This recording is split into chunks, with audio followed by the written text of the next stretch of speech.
Hey, True Believers, England Teen here with another episode of Comic Book Origins, where we take a look at the first comic book appearance of any character, be they villain, hero, team, you know what, even objects sometimes, or places.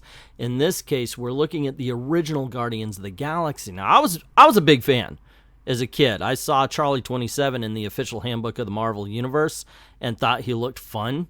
So when I saw him on his first appearance here, he looked like the Michelin Man, and I was like, okay, I got to see what these guys are about. Now, what I didn't know then, and I came to learn, is that in all honesty, this is not the Stan Lee creation, and with Arnold Drake helping to write and everything. Well, kind of it is. The characters are, but the idea comes from Roy Thomas, who pitched it to Stan Lee, and his idea was kind of like Red Dawn. It really sounds kind of cool. His idea was that the communist Chinese and Russia took over America. So you have these superpowered guerrilla fighters, and they were trying to liberate the country. And boom, you turn that into all sorts of planets and the galaxy of the Guardians. Let me try that again. The Guardians of the Galaxy are born. Man, I messed that up. But in the end, it really just didn't seem like Marvel knew what to do with the Guardians of the Galaxy. There was 5 years between their successful first appearance and the time that they appeared in Marvel 2-in-1. Thankfully, though, they also appeared in Korvac Saga, awesome story, and in the 90s got their own comic book, and then ended up getting replaced by a raccoon in a tree. So, what you gonna do?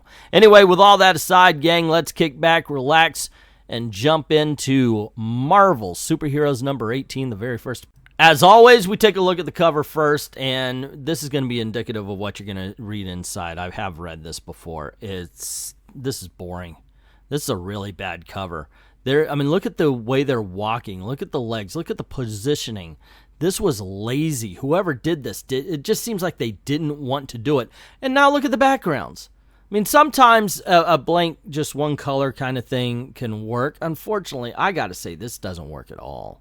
The Guardians of the Galaxy, it's the year 3007. A single flag flies over ULE, the United Lands of Earth, and over the dozens of planets in the ULE Federation. Wars among nations long ago ceased, but the War of the Star System has only begun.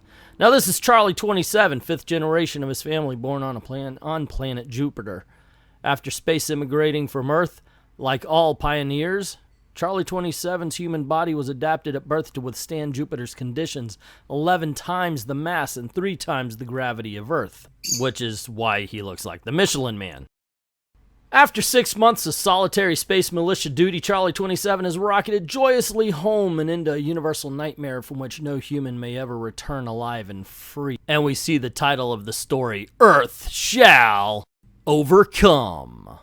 And we see Charlie 27 land his spacecraft. Now he's expecting some sort of reaction, some sort of homecoming. But just like a man coming home from work, nobody shows up except for maybe the family dog. Or instead here, yeah, just nobody. Except for a couple of soldiers from the Badoon who is seeing Charlie 27 and saying, "There will be a medal for us, Miz. We are about to capture the last free Jovian." Charlie 27 is still looking for people. "Hello out there! Halt! In the name of the glorious Eastern Zone Council. The Badoon. They've reached Jupiter already. They must have cut my radio contact." And Charlie 27 reacts quickly, shooting one and then throwing one into a garbage incinerator. So Charlie 27 wants to alert others and tell them that he's seen the Badoon in the area. When he gets to civilization, he realizes there's nobody around. But as Charlie 27 approaches his home, he says his father is on a ship and being taken. "Must follow that truck. They're not going to kill my father in that camp." He swiftly follows in a stolen rocket car, and shortly, those prisoners, they're mining high-intensity Harkovite. Without protection, they'll all die of radioactivity in 5 days. Can't wait. Have to break my father out of there now. So Charlie's 27 decides he's going to fight instead of die when he sees the Badoon behind him. And instead he goes, "Wait a second, I could join the ULE and live to fight another day and get better chance to save my father." And I got to point out the art in that third panel. It is freaking horrible. Anyway, he reaches this teleport system, which some other person from Jupiter had to have seen and used. And he jumps through it to escape just in time. Not having any coordinates He ends up on Pluto and finds out that it is just as deserted as his planet of Jupiter. So he decides to, grab himself a couple of travel snacks for his next destination. And around about that time, we see some of the Badoon have gotten their scent. These animals have picked up another NB scent. That's not possible, Yer. We know there was only one Pluvian left after the evacuation. I tell you, they have found another non-Badoon scent. There are two. The animals are pulling towards the TODD depot. There he goes on the roof, and they see Charlie 27 jumping to the top. Release the animals quickly. Saturnian Houndhawk. Deadly. Too late to fight, Charlie 27 says, and it looks like they drew his head twice. Look at the way Charlie 27. It's just weird, guys. I mean, there are two ears here. Is there no editor at the time? Get in here, Jupiter man, unless you want to be a #1 meal. Charlie 27's wondering, why isn't there any lights in here when he realizes the person next to him. By Carsus, you're a crystal man. A Pluvian. You mean a rockhead, don't you? Isn't it what you call our people despite the fact that we, like you, are descended from Earthmen? This is no time to fight a race war. Tell me what's happening here. Pluto was totally evacuated 2 months ago. Having been left behind to blow up some industrial complexes, I was about to make my escape. When I pulled the troops over to teleport and blew your scheme, well, don't worry. I'm going out there and surrendering then. Unnecessary heroics, militia man. This radio transmitter will take care of the troops. I've wired many robot servants in a nearby store. This transmitter will activate them, sending them smashing through the streets. Swiftly, the strange allies return to the teleport. Hurry, Jupiter man. The robot servants aren't made for fighting Badoon elite guards. They're doing good enough for me, Charlie 27 says as they run for the teleport station. So they jump towards the Teletran, and this is where we actually get an introduction to both characters, or at least their names. What's your name? Charlie 27, and what is yours, Crystal Man? Martin X. Pleased to meet you, Charlie 27. Same here, Martin X. Next stop, Mother Planet Earth, and let's hope that it's still free. At about the same moment on planet Earth, the prisoner will bow down before the great Drang, supreme commander of the eastern sector of Badoon Empire. So this is the esteemed Major Vance Astro. First Earthman to the stars, the saga of your great adventure has reached unto the world. And did you laugh, Drang? Did everybody laugh at the tooth? Fuck a donkey. Okay, I hate it when I look. Did everybody have a good laugh at the 1,000-year-old man? You'll chuckle out of the other side of your face if your royal murderers will take their hands off of me. And we see that Vance Astro and Yondu are being held captive. But the Badoon kind of mock him, and they insist on hearing his story from his own lips. And when you do hear his story, it is kind of mock-worthy. Sad, and of course, you do kind of want to giggle.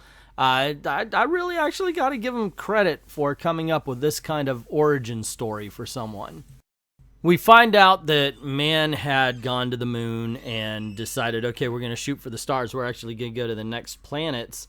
But, of course, according to Einstein's theories, light travel is impossible. So they decide to basically cryogenically freeze Vance Astro and then wake him up. He'll wake up in 1,000 years on whatever planet and so forth and so on. And so that was the plan. But when Vance Astro awoke, he steps out and people are singing for he's a jolly good fellow. I guess they remember that 1,000 years later. 3 cheers for Major Astro, Earthman, but it can't be. How could you beat me here? Harkovian physics, old man. It replaced Einstein's 800 years ago. It was discovered 200 years after you left, but there was no way of interrupting your journey. However, you've been a hero to every child for 10 centuries, Major. It was all for nothing. My home, my girl, my friends, all thrown away for nothing. And then we cut back to the Badoon still mocking him. You must admit, it is a funny story, Major. Bitter, yet funny. Not to me, Drang. It will never be funny to me. Now get to the point. Why were we brought here? The Badoon tell Vance Astro that he's there basically because they want to pay him handsomely for betraying his people, which Vance Astro takes offense to that, saying that, my people? You've got to be kidding. My people died nearly 1,000 years ago. I'm a shipwreck in time, Drang, and I take lip from nobody. And Drang says, "You do have one people, Major. This Yondu, he is yours?" And being the sensitive soul that Vance Astro is, he says, "Yeah, native of the planet I landed on, dumbest people that ever lived. I kept him just for laughs." Drang says, "Then you shouldn't mind killing him." It was okay. It'd be interesting to do it with his own weapon. Give me the bow arrow you took from him. And, of course, that's the arrow we all know that Yondu can control with a whistle, and he uses it to attack the Badoon. The arrow blows a hole in the wall, and Vance leads Yondu out, telling him, "Don't stop whistling."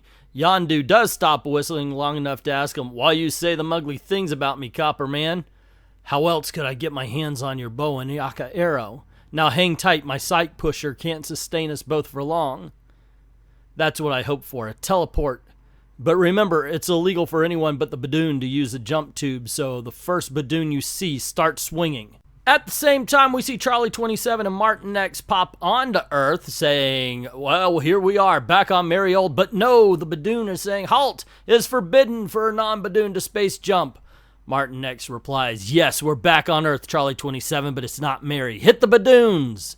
Overpowering the surprised guards, the two rebels steal their ray guns to make their escape, but we see Vance Astro and Yondu arrive thinking that they are actually Badoon guards. Hold it, it's a mistake, but that doesn't stop Yondu from sending his arrow after Charlie 27. "I can't shake this thing, Martin X, help! My crystalline body structure lets me convert light waves into internal extremes. With my left hand I can freeze the very air, so that I might save your derriere." Okay, so I'm going to basically skip over the fact that Charlie 27 picks up Vance Astro and throws him, because I want to focus on the bottom word balloon in this bit of dialogue. Charlie 27 throws Vance Astro, and he literally says, "Trying to dash me against the wall? All I've got to do is reverse my psychic energy from the soles of my shoes." Psychic energy from the sole of his shoes. That's brilliant. That's just psychic energy in your feet, ladies and gentlemen. It's amazing. This is absolutely the best line of dialogue I have ever read. Please quote something you think is worse than that down in the comments below. Soon, Vance Astro realizes that Charlie 27 is a Badoon, and he says, "Hey, that's what I've been trying to tell you, man. We're the last free men of Jupiter and Pluto. We're looking for a fight, but with a Badoon." And that's when more Badoon guards show up, and Vance Astro punches one. Martin X burns the gun out of another one's hand. Charlie 27 tells everybody to get into the teleport tube. He's going to hold off the Badoon, and he does so very well. And we hear, "Where to, Major? New Paris? New Moscow? New Nome?" "No, this is no holiday tour, Martin X. We're going to find that free colony or die trying." In a flash, all four are teleported through space to New York. Took the worst pasting of all from the Badoon, but they say that the free colony started here. I don't believe it, Major. Is no free colony. Everybody is dead or a slave. "My old friends, I'm the old man here by about 10 centuries, and I say we could find the free colony. Listen, there was a struggle song they sang in my time. It's still good. If you alter it a bit, try it with me. Earth shall overcome," and they start singing this over and over. "Thus were they united, thus do they live, and thus perhaps shall they die. But while life endures, they will challenge the baneful Badoon, and one day legends shall spring up in worlds yet unborn about those who shall be called the Guardians of the Galaxy." Dun, dun, dun. I added that. So there you go, gang. That's the very first appearance of the original Guardians of the Galaxy.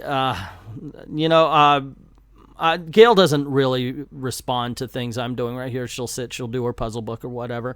And this time she's going, "Wow, that is one cheesy sounding book." And she's right. It really was. Not only that, but the art misses on so many occasions. I don't know. To me, it seems like they decided they had a great idea, but they didn't put all of their heart and soul into it. I just don't buy it. It doesn't work for me as far as that kind of thing is concerned. I would love to see the Guardians of the Galaxy make a comeback. I really would. I like the characters. I want to see them again. It probably would never happen because of the movies, but one can hope. As far as the book itself, It's cheesy. There are some fun spots, but overall, there's nothing special about the first appearance of the Guardians of the Galaxy. But that's my opinion. What is yours? Let me know in the comments below. And why not turn on one of the videos that are popping up around you right now, clicking like, share, subscribe, and ringing that notification bell, making sure that everything is on. Now, this is the way we're trying to make a living. So if you don't mind helping out the channel, going over to Patreon, Ko-Fi, or even to members only over on I Love Comics and putting $1 in the till. Help us keep the lights on. Helps keep making videos for you. Thank everybody who's done that. And to everyone, all of the true believers, thank you very, very much for watching.